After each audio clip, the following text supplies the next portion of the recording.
भगवते वासुदेवाय। ओम नमो भगवते वासुदेवाय। श्रीमद् भागवतम चौथा कैंटो 29वां अध्याय और 66वां श्लोक। प्राचीन बरही और नारद के बीच में वार्तालाप। नारद मुनि कहते हैं, मन एव मनुष्यस्य पूर्व रूपाणि संसति भविष्यतश्च भद्रं ते तथैव न भविष्यतः। हे राजन, तुम्हारा कल्याण हो। यह मन प्रकृति के साहचर्य के अनुसार जीव द्वारा विशेष प्रकार का शरीर धारण करने का कारण है।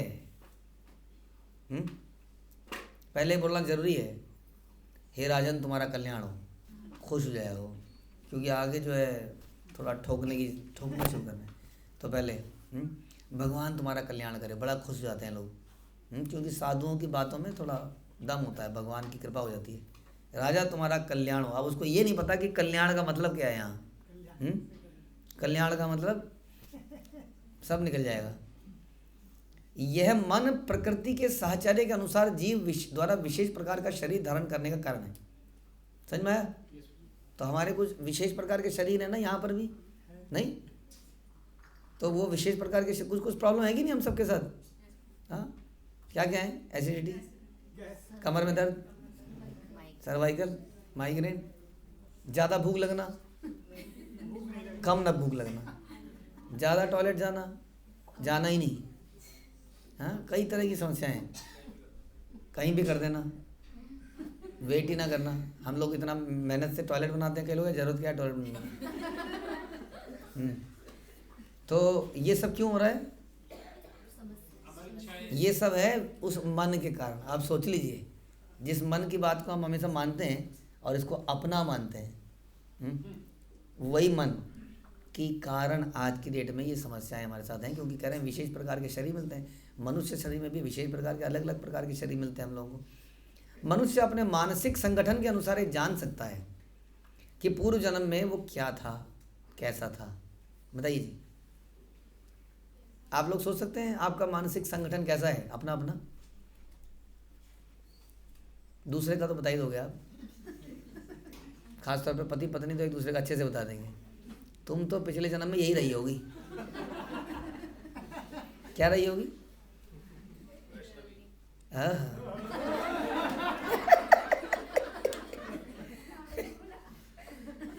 ये परफेक्ट समय था बोलने के लिए। बाकी दोस्तों के साथ में कुछ और निकलेगा। तो अपने मानसिक संगठन के अनुसार, समझ रहे हैं कितना अच्छा वर्ड है, मानसिक संगठन के अनुसार ये जान सकते हैं। नहीं, कई लोग बड़े हार्ड नहीं होते हैं, वेरी टफ। कई लोग बड़े सॉफ्ट होते हैं, और कई लोग बड़े डिसिप्लिन्ड होते हैं, कई लोग बहुत केयरलेस होते हैं। ये मन के ही तो विचार हैं सारे। संगठन, मन के संगठन हैं अलग अलग। तो कईयों को डिप्रेशन हो चुका है ऑलरेडी।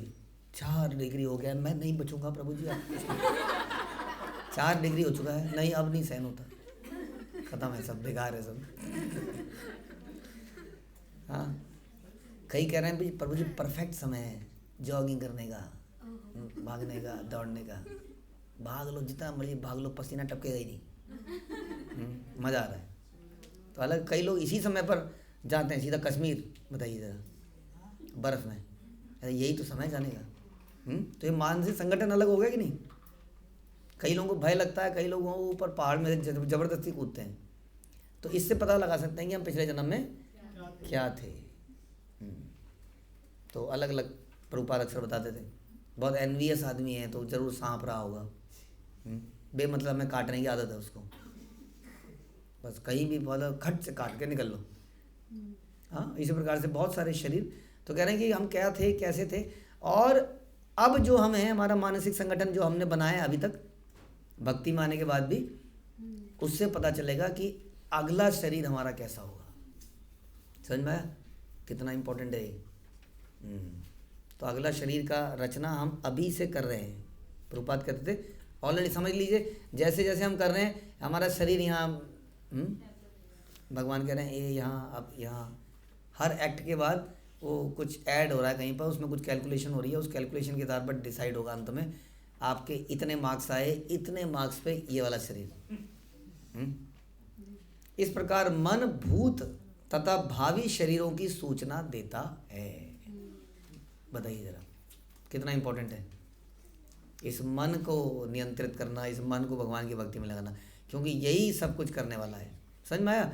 इसका मतलब हम लोग वैदिक भक्ति कर रहे हैं, विच इज़ वेरी गुड, हम नियमों का पालन कर रहे हैं, लेकिन नियमों का पालन करते करते हमारे अंदर रुचि भी पैदा होनी चाहिए, क्योंकि वो मन का विषय है ना। और नियम किसका विषय है?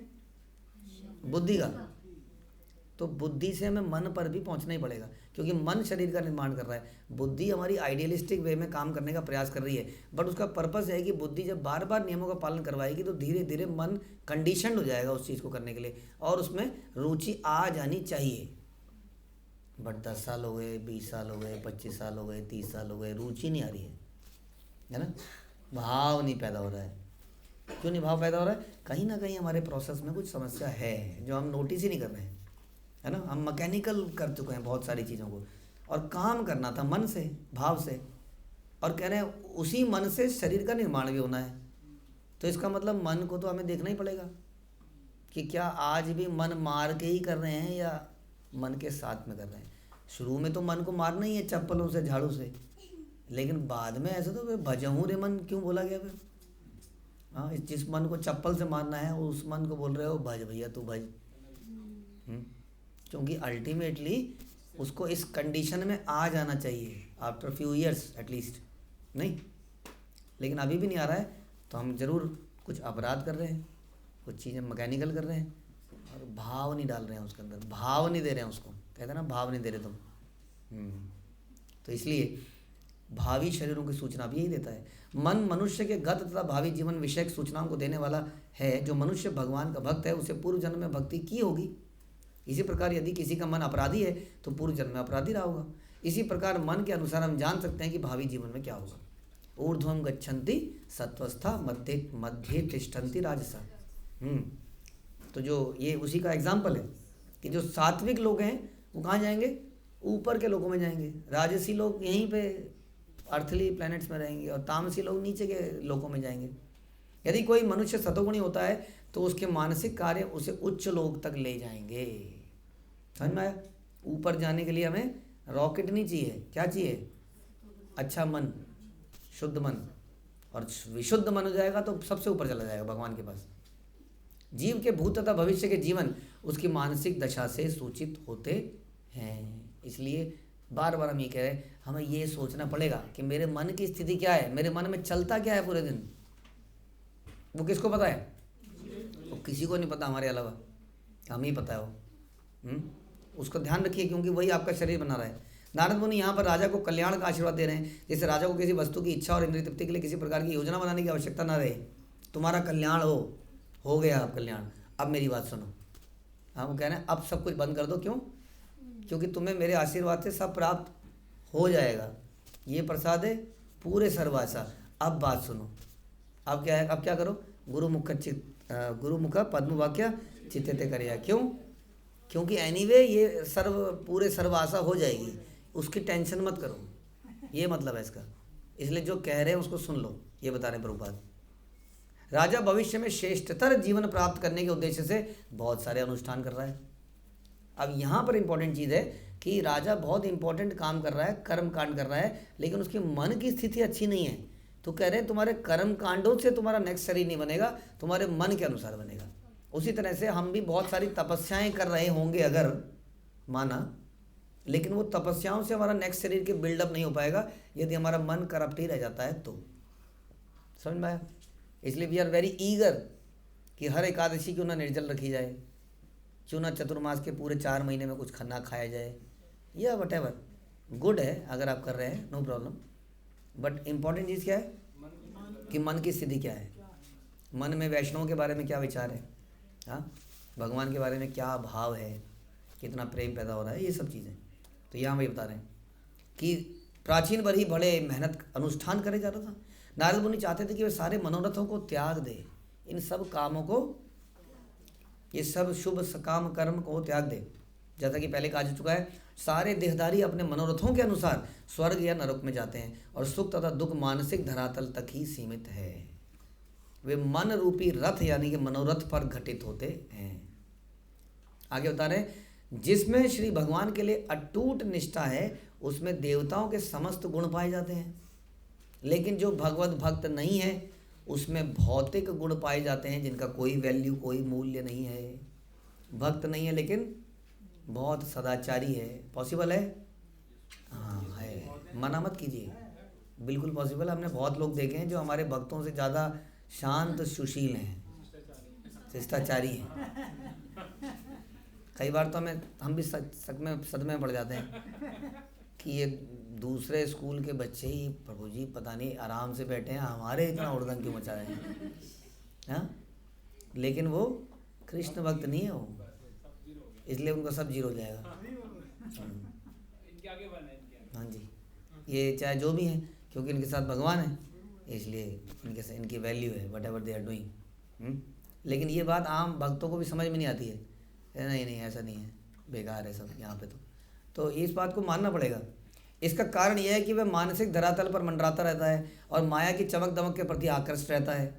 हाँ, और इस तरह से कई प्रकार के जेंटलमैनिज्म जो दिखाता है, आई एम ए जेंटलमैन और gentle woman and this and that, लेकिन उसकी कोई वैल्यू नहीं है। प्रभुपाद ने साबित कर दिया था उन्हीं के सामने। जब तक, जैसे मैं कई बार बताता हूँ आजकल आपको कि जब वो भारत में आए थे विदेशी, तो बता रहा था ना, हमने पता लगा लिया है क्या कि सीढ़ियों के कोने पे वो ब्राउन ब्राउन चीज़ क्या है। अरे क्या है, क्या है? आपस में बात कर रहे हैं तो विदेशी कह रहे हैं वो थूक है, वो पान का थूक है जो ये लोग पीक मारते हैं हर सीढ़ी के कोने में। ऐसे ऐसे कई इंसिडेंट देख के वो लोग हैरान थे कि हो क्या रहा है यहाँ पर। हाँ बताइए, वहाँ पे थूक देगा तो फाइन लग जाएगा, और यहाँ पर थूकने के लिए सीढ़ी का कॉर्नर सेट है वो, और बल्कि कहीं पर लिखा हो यहाँ मत थूकिए, वहीं पे थूकना है। इसका मतलब यहाँ थूकना है। कहीं ऐसा लिखा होता है बोर्ड, बताइए यहाँ मत थूकिए। किस पे? मत पे क्रॉस भी मार देता है कोई, या कोई पिन से उसको काट कूट देता है। इन सब के बावजूद वो लोग इंडिया आके बड़े खुश थे। हाँ, क्यों? कहा यहाँ पे कुछ नेचुरल भक्ति है ना। टैक्सी वाला, मैं बता, हर टैक्सी वाले के आगे, किसी के आगे शिव जी हैं, किसी के आगे राम है, किसी के आगे कृष्ण है। हाँ, कोई उसके आगे उसने अगरबत्ती लगाने के लिए भी कुछ लगा रखा है, उसमें वो अगरबत्ती डाल देता है, और कोई उसमें फूल चढ़ा देता है। अपनी दुकान चला रहे हैं और दुकान में सबके कुछ माला वाला चढ़ी हुई है। हाँ, तो कुछ भी ना हो इनके पास, लेकिन इनके पास ये चीज़ है। हाँ, और उनको धीरे धीरे रियलाइज़ हुआ कि ये लोगों की जो भावनाएं हैं ये असली हैं, और जो विदेशी भावनाएं तो जो देख के आए थे उनका वो नकली है वास्तव में। क्यों नकली थी वो? क्योंकि उनमें भगवान नहीं थे। त्याग दिया था उन्होंने उन सब चीज़ों को, बड़े लेवल पर रिवोल्ट कर दिया था यूथ ने। उस ज़माने पे हिप्पी मूवमेंट जो चली थी, बड़ा सही समय पर प्रभुपाद पहुँचे थे। तो जब तक मनुष्य भगवत भक्त नहीं बन जाता तब तक वो मानसिक धरातल पर ही मंडराएगा, नाना प्रकार के शरीरों में जाएगा। भौतिक दृष्टि से जिन गुणों को उत्तम माना जाता है वो सब व्यर्थ होते हैं। ये समझ लीजिए, इसको अपने हृदय में उतारना है। ये बात हम भक्त भी नहीं मानते हैं, एक्चुअली सच बात है। हम भी उन्हीं क्योंकि बुद्धि अभी शास्त्रों पे इतनी टिकी भी नहीं है कि जो लिखा है वही सही है, क्योंकि भक्तों में कमियां दिखती हैं, बहुत सारी चीज़ें होती हैं जो कि कई बार बाहर के कई लोगों में नहीं होती। लेकिन ये कह रहे हैं कि वो सब व्यर्थ है, ऐसा बता रहे हैं, क्योंकि इन गुणों से मनुष्य को मनोरथ से रहित होना चाहिए। अन्य विलासिता शून्यम, मनुष्य को भौतिक इच्छाओं, दार्शनिक चिंतन तथा सकाम कर्म से सर्वथा मुक्त होना चाहिए। मानव जाति के लिए सर्वोत्तम मार्ग है कि वह भगवान की दिव्य भक्ति को स्वीकार कर ले, और मानव जीवन की परम सार्थकता यही है। ध्यान रखिए। हाँ, भगवान के यहाँ पर भी क्या है, अलग अलग प्रकार के लोगों की ज़रूरत है वहाँ पर, और लीलाओं में। तो वो एक रस ही समझ लीजिए आप, नहीं तो अलग अलग प्रकार के वहाँ सारे एकदम शांत सुशील व्यक्ति वहाँ पहुँच जाएंगे तो मज़ा नहीं आएगा वहाँ।